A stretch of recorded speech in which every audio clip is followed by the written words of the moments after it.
Est-ce le bon moment pour investir ou est-ce que tu devrais attendre avant d'investir? Est-ce que tu devrais attendre que la crise passe? Est-ce que tu devrais attendre que le marché se casse la gueule? Ou est-ce que tu devrais acheter pour attendre? Je me situe actuellement à Vancouver où est-ce que je suis venu rencontrer d'autres investisseurs immobiliers et comme tu peux le voir derrière moi, il y a encore des gens qui montent des grosses tours, qui continuent à investir massivement.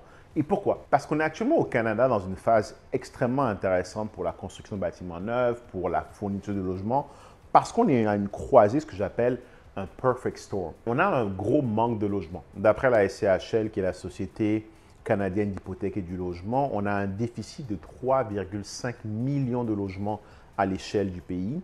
Et au Québec, on parle de 860 000 logements qu'il nous manque aujourd'hui pour atteindre un niveau décent d'abordabilité. Mais ça ne s'arrête pas là. On a des vagues constantes d'immigration qui arrivent. On a un gouvernement qui a décidé, pour répondre à la pénurie de main-d'œuvre, de s'appuyer sur l'immigration qui apporte des gens qui sont qualifiés, qui sont en mesure de travailler day one. On parle d'un demi-million d'immigrants chaque année. On va les loger où, ces gens-là? Donc, tu vois un peu comment est-ce qu'on est à une croisée de chemin où est-ce que l'offre est insuffisante et la demande est en train d'augmenter. Et c'est pour ça que je pense que c'est un moment parfait pour investir dans l'immobilier. Mais surtout, je pense que c'est surtout le moment où est-ce qu'il ne faut pas hésiter et il ne faut pas attendre. Certaines personnes te diront que tu serais mieux rendu d'attendre avant d'investir. Certaines personnes te diront que la bonne chose à faire, c'est d'essayer de timer le marché, d'attendre quand les taux vont baisser pour revenir sur le marché. Et c'est la plus grosse erreur que tu pourrais faire et je vais te dire pourquoi. On est dans une fenêtre d'opportunité. On est dans une transition. On était dans un marché qui était fortement un marché de vendeurs, où est-ce que les vendeurs dictaient la loi, où est-ce qu'ils t'imposaient d'acheter des propriétés sans faire d'inspection, où est-ce que tu avais l'obligation d'acheter des propriétés au-dessus de leur prix affiché parce que tout le monde se pitchait dessus. Et on est en train de sortir de cette phase-là parce qu'effectivement, la Banque du Canada, la Banque centrale, a drastiquement augmenté les taux, ce qui a fait fuir de nombreux acheteurs. Mais c'est là que ça devient intéressant. On est dans un marché actuellement où est-ce qu'on transitionne, où est-ce qu'il y a moins d'acheteurs. Et parce qu'il y a moins d'acheteurs, si toi tu es prêt à acheter et que tu as les bonnes stratégies, comme par exemple avoir assez de fonds pour te qualifier, on sort d'un marché où est-ce que les vendeurs avaient l'ascendant vers un marché où est-ce que les acheteurs vont avoir l'ascendant, mais les bons acheteurs. Ce n'est pas un marché qui est fait pour tout le monde. Ce n'est pas un marché pour quelqu'un qui n'est pas capable d'épargner. Ce n'est pas un marché pour quelqu'un qui n'a pas ce qu'on appelle un revenu résiduel.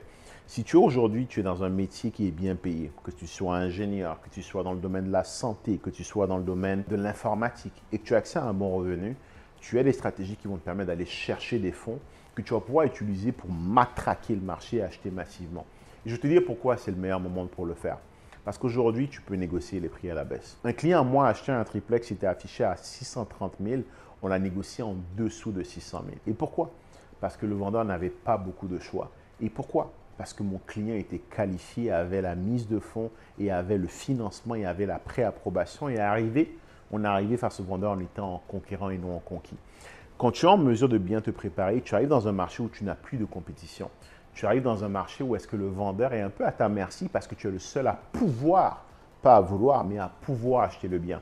Et c'est là maintenant que tu peux tirer le prix vers le bas, sécuriser le bien et faire ensuite ce qu'on appelle acheter et attendre et non attendre pour acheter. Imagine si tu es en mesure de négocier un bien aujourd'hui, tirer le prix vers le bas, sécuriser le bien et ensuite pouvoir refinancer, renégocier quand les taux vont baisser.